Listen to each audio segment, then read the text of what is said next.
Everybody, this is the Brain Commander, and we're back today to talk about books.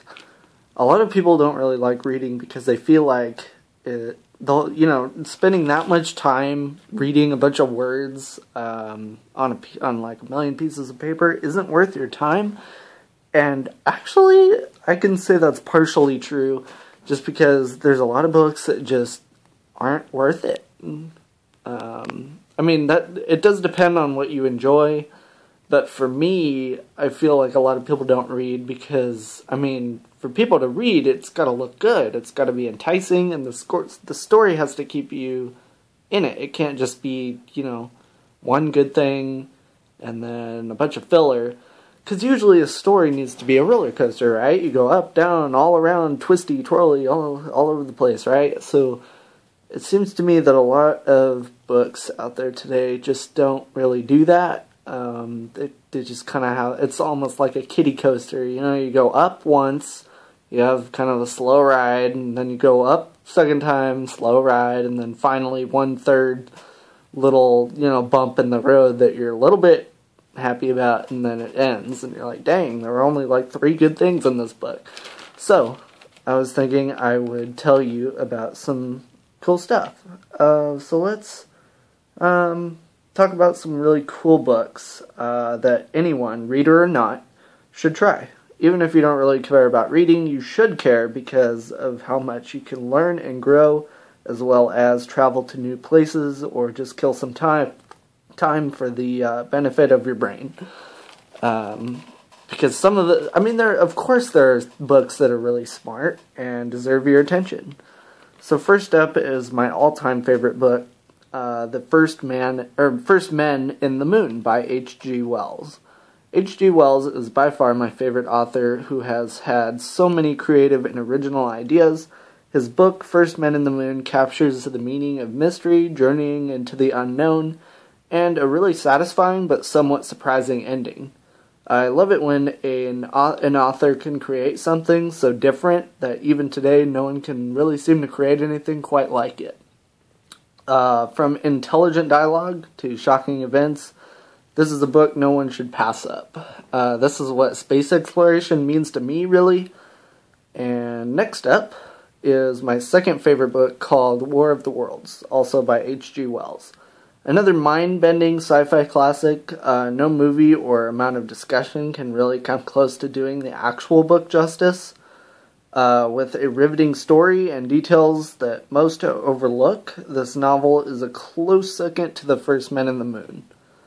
In third place is The Time Machine, also by H.G. Wells, which I felt is best represented in the 1960s film, but is still a must-read for anyone looking for an original mind-bending classic, because the story it's different than the movie in the 60s, and definitely different than the newer one, because that one's a horrible movie. But both are, the 60s movie and the book are both worth your time because they're different, but they also kind of go together in certain ways. And in fourth place is The Invisible Man, also by H.G. Wells, which provides the ultimate guide on what not to do when you are invisible. Both immersive, compelling, this novel really sometimes even leans on the funny side, as some of the Invisible Man's dialogue and actions can provide some genuine laughter. And finally, or not finally, but in fifth place is The Journey to the Center of the Earth by Jules Verne.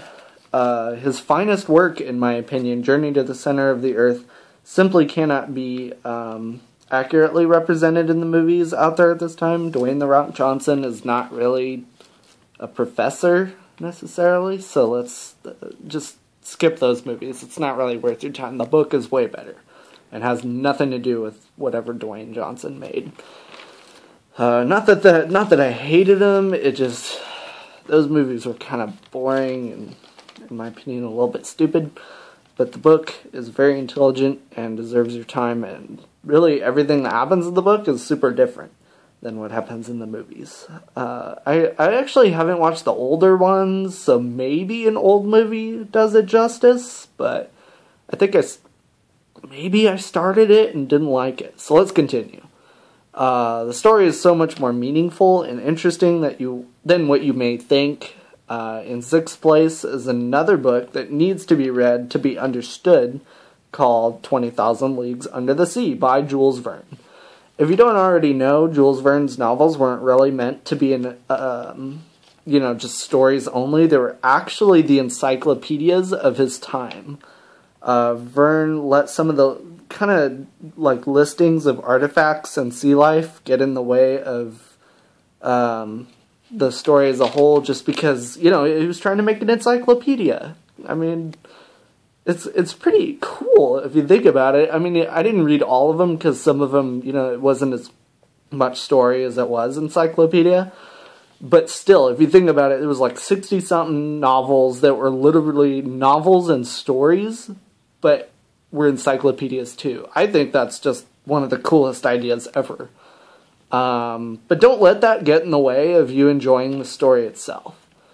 Because you can always, skip the lists and stuff and go back to it later, but there are actually some really cool lists of sea life and artifacts and stuff in there that are somewhat worth your time. In seventh place is The Planet of the Apes, Tales from the Forbidden Zone. If you love the original 5 Planet of the Apes films and the TV show, this is definitely a book for you. It's actually kind of newer. I think it came out in 2016 or 17, with a collection of stories that broadens the length of the ape story as a whole. This novel provides action, mystery, satisfying endings, and shocking events any Apes classic fan will absolutely love. Really, any Apes fan. In eighth place is The Art of War, which consists of some wisdom everyone can use in their everyday lives. Although you think, that it would be super aggressive all the time, it's actually a really worthwhile book that can give you some insight on life tactics. Although it was used at the time for war, it can also be used in the game of life and basically improve your mind skills. Although these strategies focus on war, I really think everyone should read it, and other books like it that provide lots of wisdom. In my opinion, it's just good for the mind to make it more peaceful, because the wiser you are, the more silent you are, and the more silent you are, the more you can see around you and, understand what other people are saying. And so yeah, go read some wisdom books. Those are definitely worth your time. Let's see, what's next? Whether you learn to decide from those teachings, though, is up to you.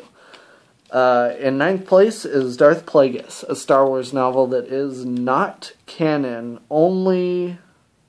but is only canon to me and other Star Wars fans like me who really love it. Darth Plagueis really brings the story of Darth Plagueis and Darth Sidious, the Emperor, to light.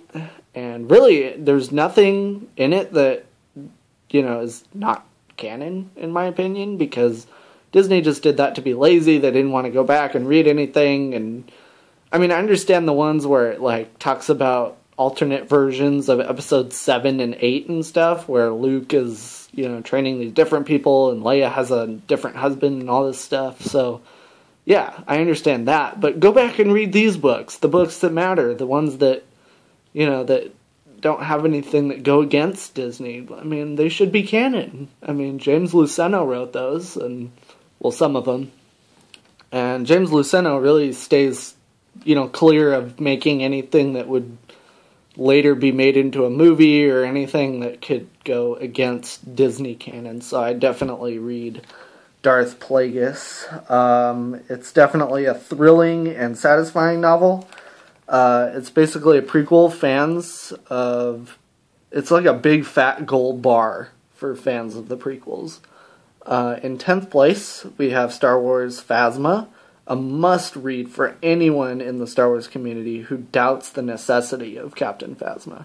I myself found myself wondering why we needed Captain Phasma, but you will find that her story will not leave your mind for a really long time. This book takes a meaningless character and gives her a story no reader will be able to basically forget. So that one is so worth your time. And the story of Phasma is just insane. It's like nothing I've ever read before, and it kept my attention the entire time. I'd so give your attention to this. So, this is part 1. I'm going to have to end it here because I'm hitting, like, 11 minutes now? And I have a little bit more to talk about with you. So stay tuned for part 2, and we'll talk about some more books tomorrow. So until then, see you later, guys. And don't forget to subscribe, please, because at this time I only have 11 subscribers, and I need you to hit the subscribe button so I can keep doing this. Okay,